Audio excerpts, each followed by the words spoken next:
Tes 1 2, apakah mic-nya dimatikan atau tidak nih? Tes tes. Oh, jelas aja ya. Oke. Kita on sekarang. Assalamualaikum warahmatullahi wabarakatuh. Kawan-kawan sekalian, di kesempatan kali ini kita bakalan diskusikan tentang Omnibus Law yang memang saat ini sedang rame-ramenya ya. Bahkan menjadi trending di mana-mana di pemberitaan, baik itu media sosial, media massa maupun media digitalisasi.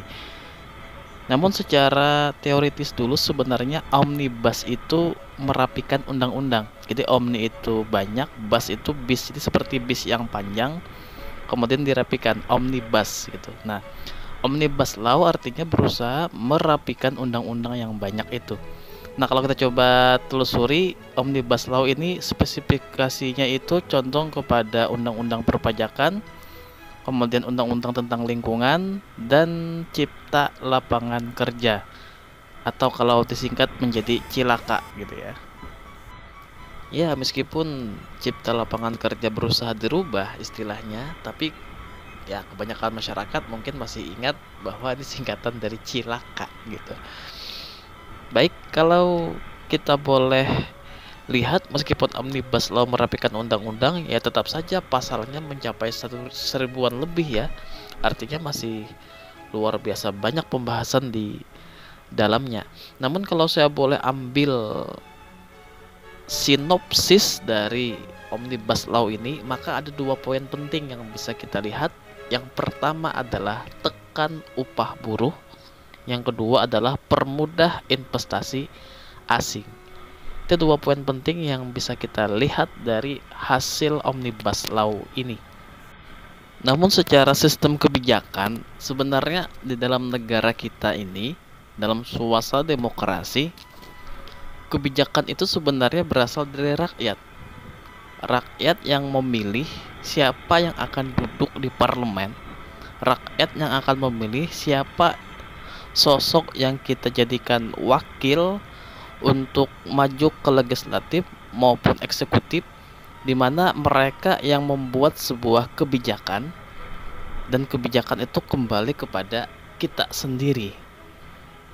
Dan memang dalam sistem pemilu mereka berkompetisi untuk memberikan yang terbaik kepada rakyatnya, kepada kita selaku masyarakat.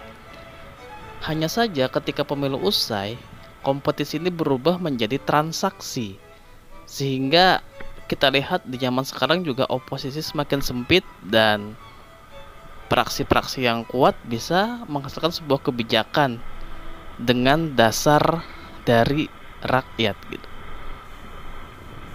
Secara legalitas yang nggak bisa kita pungkiri, mereka adalah wakil rakyat yang dipilih oleh rakyat yang maju ke parlemen, di mana mereka menjadi perpanjangan aspirasi dari masyarakat. Namun kita uji lagi secara statusisasi wakil rakyat ini, di mana terjadi penolakan besar-besaran, di mana terjadi outcry yang luar biasa dari publik, di mana terjadi demo besar-besaran tentang RUU ini. Namun apakah mereka mendengar atau tidak di balik legalitas status yang disebut sebagai wakil rakyat? Ya, mungkin bisa dikatakan mereka sudah melakukan transparansi, di mana rapat ini disiarkan lewat TV parlemen. Namun sebenarnya yang perlu ditransparansikan itu adalah sebelum disahkan, seperti apa naskah akademiknya, seperti apa konsultasi publiknya, dan lain sebagainya sebelum ini diterapkan dan disahkan. Nah, terbukti kita lihat ketika rapat paripurna kemarin juga ada beberapa praksi yang mereka nggak mengetahui isi naskah akademik secara full. Nah, ini menjadi semacam transparansi yang tidak optimal, sehingga bisa secara legalitas masuk ke ranah badan kehormatan dewan jikalau memang mau diajukan ke sana tentang miskomunikasi atau mungkin tentang perilaku yang berhubungan dengan wakil rakyat ini ya. Dan tentunya juga kita juga bisa lihat nanti apakah ini akan judicial review atau tidak hasilnya ya. Yang paling penting ketika disahkan, kita lihat ke depan apa yang akan terjadi. Apakah memang ekonomi bertumbuh atau tidak?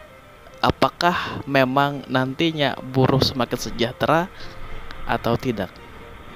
Apakah nantinya investasi asing semakin mudah masuk atau tidak? Kita lihat nanti ke depan seperti apa.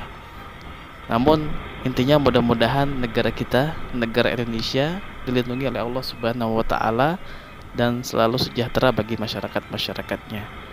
Kita doakan pimpinan kita doakan wakil rakyat kita, doakan kebaikan, dan kita harus kasihan kepada mereka. Kenapa kasihan? Karena di akhirat nanti mereka akan mempertanggungjawabkan sekian ratus juta rakyatnya. Dan di akhirat nanti itu luar biasa, tanggung jawab mereka sangat berat sekali. Karena itu kita harus kasihan dengan pemimpin kita. Mudah-mudahan video singkat ini bermanfaat. Akhir kata, assalamualaikum warahmatullahi wabarakatuh.